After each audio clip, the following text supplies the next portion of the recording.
The scenes portrayed in the following video presentation have not been condoned by or may be affiliated with the Queen's School of Business.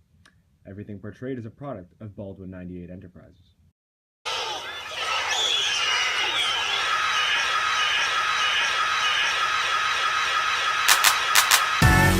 Fresh Kid Z, Fresh Kid C, yes, sir. Fresh Kid P, Fresh Kid T. Oh yeah, we back. Oh, and Zafoon, by the way. Yeah, Jones. Yeah. Chitty Bang, and we pretty much amazing. Can we hear your new song, please? I got you. Hey yo, I once was a kid, all I had was a dream. More money, more problems, when I get it, I'ma pile it up. Now I'm dope, want the bread, we can toast. So fresh how we flow, everybody get this style from us. I once was a kid with the other little kids. Now I'm ripping up shows and them fans going wild with us. Tell mommy I'm sorry, this life is a party. Remember you was a kid, reminisce days of the...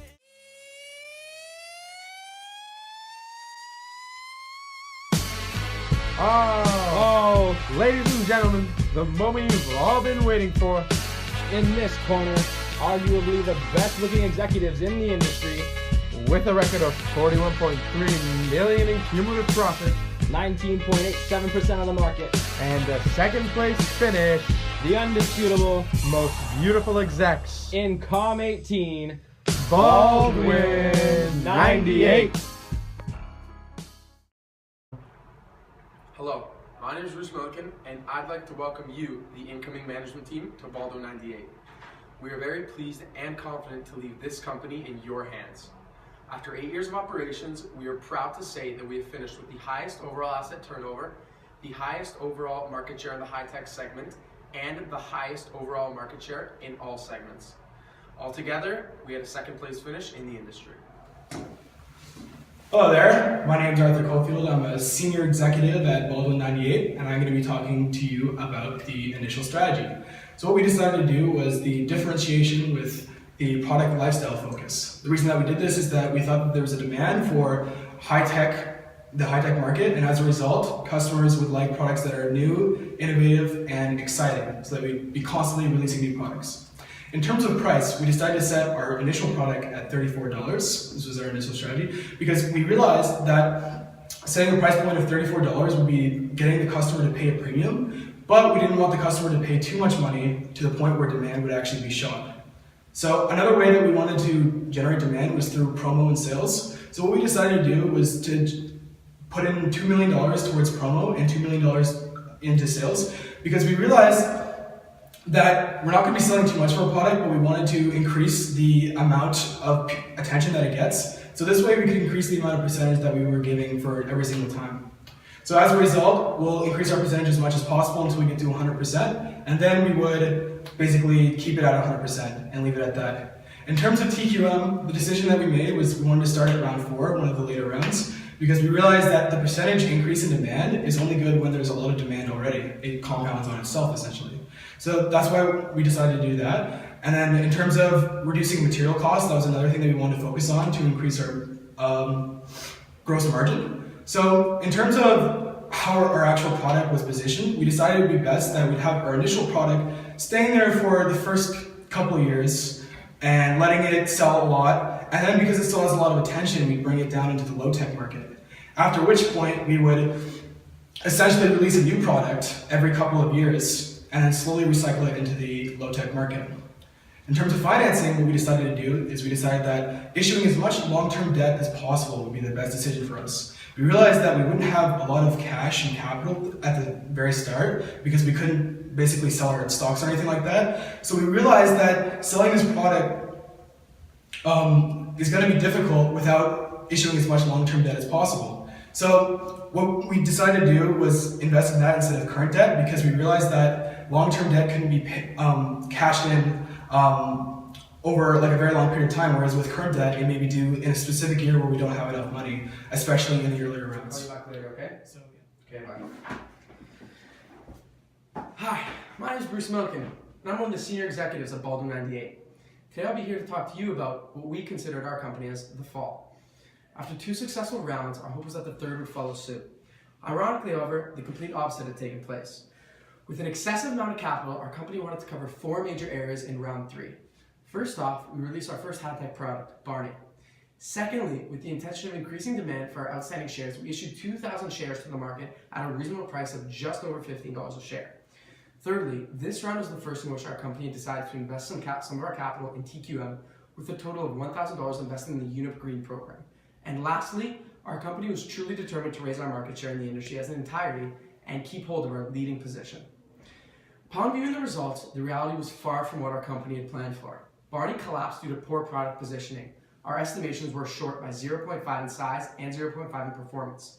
Even with the rather high customer awareness of 62% and customer accessibility of 67%, by overshooting the ideal position, we were at an extreme disadvantage and realized a lacking customer survey score of only 29.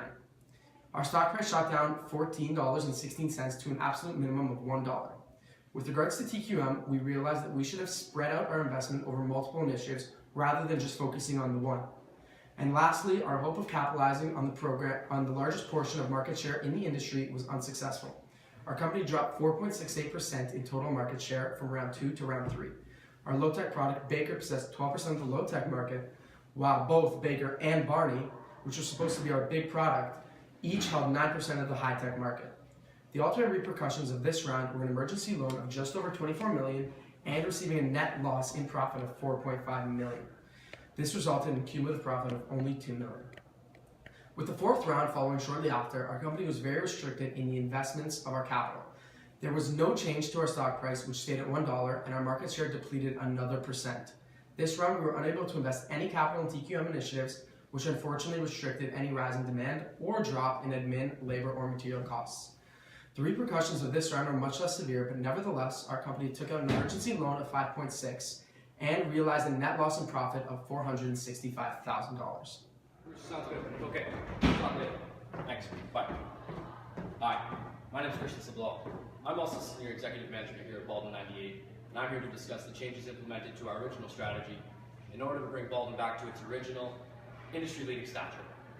Now, as you know, we incurred approximately $30 million in emergency loan. So naturally, our biggest problem was to find a way to finance our operating activities, all the while paying off our current debt and making sure our firm becomes once again cash flow positive. From a financial standpoint, we thought that the best way to go about this was to issue long-term bonds and retire stock. Now the reason I say retire stock and not issue stock is because our stock price is now at an all-time low of $1. Therefore, we can buy back more stock, and once we issue it out again, the stock price will have risen, thus giving us more capital. But we also realize that we can't simply finance all of our activities through issuing more stock. We also need to become relevant once again in the industry. And what I mean by more relevant in the industry is creating a competitive advantage. And we didn't have the funds to invest in innovative technologies for our products, so we needed to cut our costs in order to become a low-cost differentiator. But we also realized that we needed to maximize our profits in order to become capital positive. So the best way to become capital positive once again was to invest in TQM initiatives that would reduce our material costs, our labor costs, and increase our demand for our product that would in theory, increase our sales, which is what we're in the business for, is making sales. So we believe that if we implement those three strategies to our original strategy, we will be able to become once again industry leaders in the central markets. No, absolutely not. It's imperative that the new executive team is ready for James' presentation. Okay, thank you. Hi again. After a few extremely unsuccessful years, we approached year 5 with a renewed strategy. We generated roughly $70 million in sales and had a return on sales of about 4.9% for a net income of about $2.9 million. Now, this was the first time we had actually generated a profit in roughly 3 years. And over the next few years, because of investment in TQM initiatives and automation, we were able to actually increase our return on sales to an extremely respectable 15.8%, the second highest in the industry. Because our products were also well positioned and marketed, we were able to ensure that our closing market share was 19.87%, ranking first in the industry yet again. This high rate of return, coupled with our continued attention to product positioning, helped us generate a net income of $21.6 million in our final year, from an industry-leading $137 million in sales. Now, by retiring stock and continuing to produce strong yearly reports, as well as responsibly leveraging our company, we wrapped up our 8th year in charge with an extremely impressive $56 closing value. We had the second lowest amount of debt in the industry and had an industry-leading S&P rating of AA. Hi, my name is James Hutcherson, and I would like to welcome you to Baldwin 98. Running a successful business in the sensor industry is not easy. However, I have a number of recommendations that I believe will help Baldwin continue to be a leader in the industry. Although there are many factors that contribute to the success of a firm in the sensor industry, it is imperative to ensure that the products are placed in the ideal position for each round and are supported with adequate marketing. This is especially true in the high-tech segment, where performance and position make up a large portion of the customer survey score. As seen in year 3, poor positioning can have a disastrous effect, as sales revenues will not be enough to cover the cost of the firm. By positioning a product accurately and supplementing it with adequate marketing, it ensures that your product will be able to compete in a competitive market. Furthermore, it is imperative to lead the lines when investing in TQM. The positive effects that come from the investment can be a game changer, as seen through huge reductions in administration costs, huge increases in demand, and substantial reductions in R&D times. Investment in TQM adds to the growth and profit margins of a firm and can be a major source of competitive advantage. It is also important to be aware of what your competitors are doing and how they are performing in the industry. You must analyze what price other companies are setting their products at and where on the perceptual map these products are. In addition, companies must be aware of what other companies are investing in R&D, TQM, and marketing. Knowing the actions of other companies tells us where our company is in the market and what we need to do to be a leader. After our reign in executive management here at Baldwin 98, there were a number of lessons we learned that will not only help us be successful as we progress through our careers, but also will allow you to take away information that will help you be successful as well. The first lesson we learned is to expect the unexpected. It is important to not always expect things to go as planned, and also to have a contingency plan if things do not go to plan. In the beginning years, we expected our strategy to be successful and did not have reserves or a backup plan if things didn't work out. If we had reserves and a substantial backup plan, the ramifications of the disastrous third year would have not been as hard on the company. In addition, we also learned that it is very important to have balance. Balancing the way we finance operations, what type of areas we invest in, TQM, the different areas of TQM, and the products we offer are important to have, it is important to have balance in these areas. One company in the industry only focused on the low-tech segment of the market, and it didn't perform well. And in the beginning, our company was planning on focusing mainly on the high-tech market. However, it was realized that failure to have products in both markets would prove to be very detrimental to the company.